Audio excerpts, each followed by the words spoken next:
বাড়ি 6 নম্বর ওয়ার্ডে। এখানে যে এলাকাবাসীর কাছ থেকে আমাদের থানাতে একটা ইনফরমেশন আসে যে একটা মইনুল হক, বাবার নাম ফয়জুর রহমান, পূর্ব ফুলবাড়ি ওয়ার্ড নম্বর 6, উনি নাকি একটা ষাঁড়কে ওনার ঘরে আটকিয়ে রেখেছে 6-7 দিন ধরে।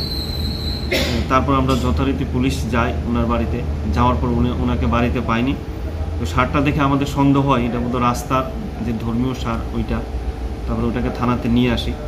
পরবর্তী সময় যে এলাকার এত মিশ্র বসতি, হিন্দু মুসলিম মিশ্র বসতি এলাকা, সব অংশের মানুষে আমাদের সাহায্য করে ষাঁড়টিকে উদ্ধার করতে। তো বর্তমানে ষাঁড়টি আমরা থানাতে নিয়ে এসেছি এবং এটা তদন্ত চলছে কি এটা রাস্তার ষাঁড় না কিনে এনেছে ওইটাই। উনি পলাতক আছে। কোনো মামলা পড়েছে কি?